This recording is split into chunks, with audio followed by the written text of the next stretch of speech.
Hello everyone and welcome to another video. Now today we're comparing the legendary GTX 750 Ti to the modern entry-level GTX 1630.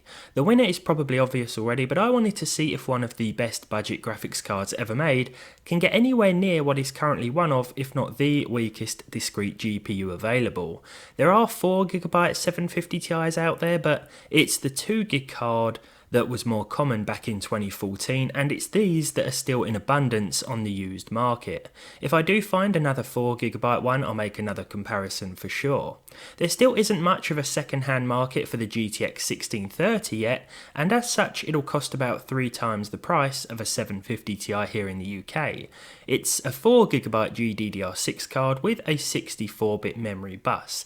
There's about 8 years difference between these two, and while both will benefit from upscaling methods like FSR, that's off the table today in the interest of fairness. First up, it's Cyberpunk 2077. It's important to remember that not all modern games will start on the 750 Ti due to lack of full DX12 support, and it is hard to recommend these days unless you want a super cheap PC that can handle older AAA titles with respectable settings. Cyberpunk has no issues though, but at native resolution it will struggle to hit anywhere near 30 FPS. I've even overclocked this already overclocked MSI card as much as it would let me to give it a better chance. I wasn't expecting it to win today, I was just more curious to see how much more performance we'd get for 3 times the money. This of course brings us on to the 1630. This managed over 30 FPS with better percentile lows thanks to the extra VRAM. It's 12 frames faster on average than the old Maxwell Legend, but if anything this actually makes me appreciate the older card all that much more. It really is trying its best. For $149 almost a decade ago, it was a pretty good investment. In Forza Horizon 5 we have another good result for the 750 Ti. The optimization of the game certainly helps. I expected a low 0.1% figure because of the VRAM of course, but all in all with the low preset, not very low, just low, and TAA enabled, the card managed over 40 FPS in a multi-competitor race. This figure will increase when we're cruising around the open countryside, and it might decrease a little bit when we're inside busier town areas. This game does have FSR as well, but unlike in Cyberpunk, it won't make much of a difference to performance with the 750 Ti for whatever reason. Let's talk about the 1630 now. This time the newer entry-level card hits close to 60 FPS, falling ever so slightly short. It's 17 frames per second faster on average, though the percentile lows are much improved over the old card, a theme that is probably going to be quite common throughout. The 1630 does need a price drop in my opinion, especially as I've seen a couple of low profile models on the market now, which would be very handy to drop into an old Optiplex if the cost was a little lower. When you consider these small form factor models don't have a power connector either, they could be ideal. The 750 Ti is also still okay for a low cost system, as I said before, but mainly for older games. In Fortnite the 750 Ti will exceed 60 FPS, the average was 88 overall when using the low preset and 100% res scaling. TAA was also enabled. Performance mode is probably a better bet to maximise frame rates, but this is still more than playable in my opinion. I noticed a couple of connection related judders, but overall the metrics weren't too bad. It's funny that we're all arguing about 8 gigs of VRAM these days, and this thing is still giving it its best with just 2. It will suffer because of it in modern titles for sure, but more often than not it'll rise to the challenge and give everything a good go. With the 1630 the average was better, but the percentile lows were worse. I think this could have been remedied by switching to DX12 for this card, but I was using DX11 for the sake of the 750 Ti. This is definitely worth bearing in mind as the newer API will probably clear up some of the performance issues you're seeing here. Still, both cards put out acceptable averages, but Fortnite at lower settings isn't really all that demanding for most graphics cards available at the moment. We better move on to something a bit more challenging then. Here we are in Hogwarts Legacy. As you've seen before, the 750 Ti can hit close to 30 FPS, but the VRAM causes some pretty hilarious texture issues. It looks like I've installed one of those cartoon graphics mods for Skyrim. one of the ones that helped so many people play on low-end machines back in the day.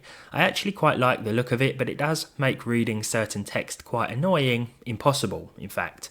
FSR will actually boost us above 30, but remember that's off the table here, as the newer card can utilise it better. And it's always best to run comparisons at native for the full picture, both literally and figuratively.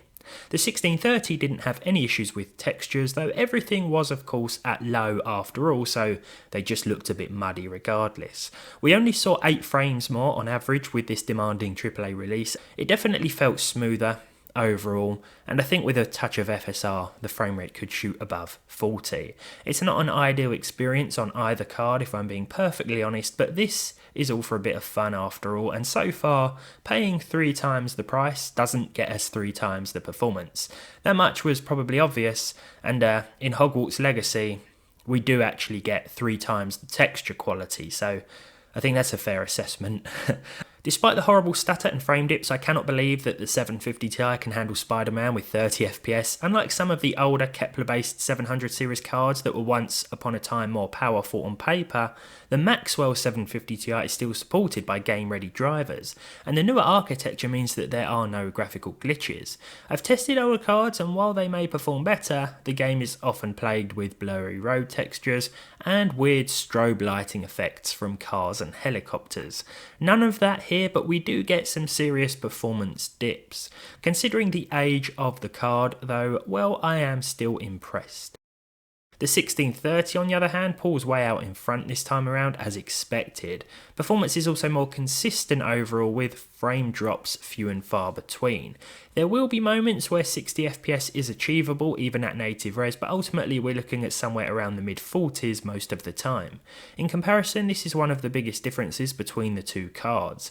Still not a massive difference I don't think, considering the age gap and the price difference, but let's move on to our final game tested today and see what happens. This is The Witcher 3 Next Gen. The 750 Ti will actually run this in DX12 mode, so I stuck with that here. It looks good even at low with TAAU and sharpening set to low as well. Performance wise we're getting over 30 FPS on average, though if you are using a card like this I'd consider just running the original pre-Next Gen patch.